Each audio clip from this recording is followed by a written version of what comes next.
प्यारे दर्शकों, आप सभी का हमारे चैनल में स्वागत है। धर्म से जुड़ी वीडियो देखने के लिए हमारे चैनल को सब्सक्राइब और लाइक करें। धन्यवाद।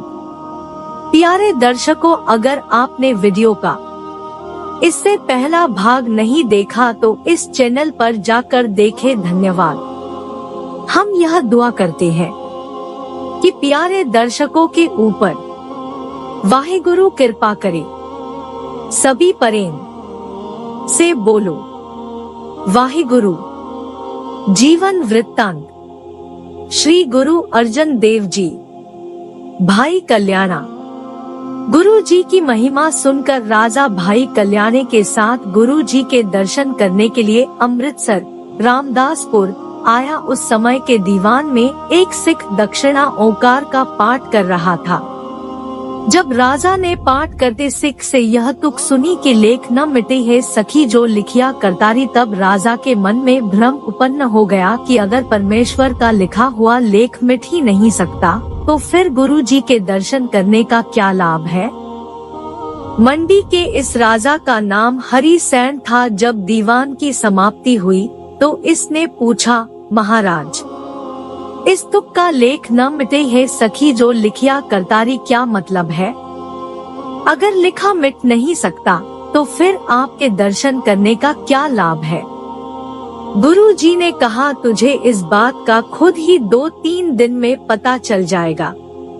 गुरु जी का यह वचन सुनकर राजा अपने डेरे पर चला गया और जब वह रात को सोया तो उसने देखा कि उसने मरकर एक चंडाल के घर में जन्म लिया है।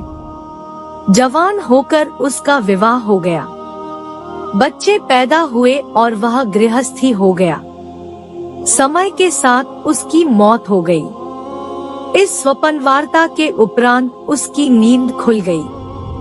वह अपने स्वप्न को याद करके बड़ा हैरान और व्याकुल हुआ।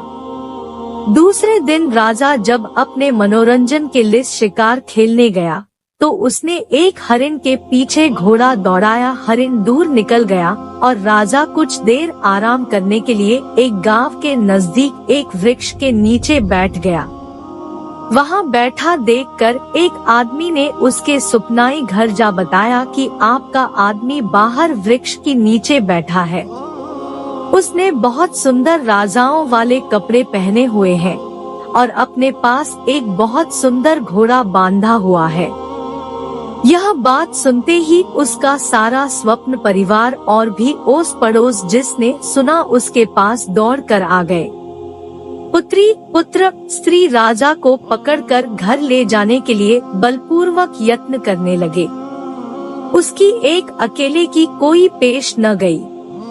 वह बहुत घबरा गया और अत्यंत दुखी होकर अपने अंदर ही अंदर गुरु जी के आगे अरदास करने लगा कि महाराज, मुझे इस फाही से छुड़ाओ।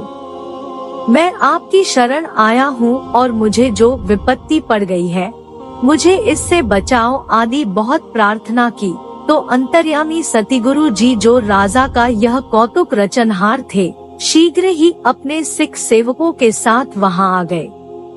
जब गुरु जी ने उन चंडाल लोगों को पूछा कि आपने इसको क्यों पकड़ा हुआ है, तब उन्होंने बताया कि हम इसके पुत्री पुत्र हैं। यह हमारा बाप है जो 2 दिन पहले मर गया था। इसको हम लोग कब्र में दबा कर आए थे। वहाँ से वह निकलकर सुंदर कपड़े पहनकर यहाँ आ बैठा है और घर नहीं जाता। उनकी बात सुनकर गुरु जी ने कहा कि यह आपका बाप नहीं है। आप अपने बाप की कब्र खोद कर देख लो। जब उन्होंने कब्र खोद कर देखी तो उसमें अपने मुर्दा बाप की लाश को वैसे का वैसा पड़ा हुआ देखा। उनको यकीन हो गया कि यह हमारा बाप नहीं है। हमें इसकी हमारे बाप से शक्ल सूरत मिलती देखकर गलती लग गई। इस प्रकार राजा को जब मुक्ति मिल गई तो डेरे आकर गुरु जी ने उसको कहा कि राजन, गुरु जी की शरण आने का यह लाभ हुआ है कि यहाँ मरकर जो तुमने चंडाल योनि भोगनी थी वह स्वप्न में ही तुमने भोग ली है। करतार का लिखा हुआ लेख भी न मिटा और सतीसंग में आने के कारण वह भोगा भी स्वप्न में ही गया। इस प्रकार दोनों ही बातें ठीक हो गई। यह वचन सुनकर राजा ने गुरु जी के चरणों पर माथा टेका और गुरु घर का पक्का सेवक बनकर अमृत सरोवर की धन से बहुत सेवा की। चैनल को सब्सक्राइब और लाइक करें। धन्यवाद।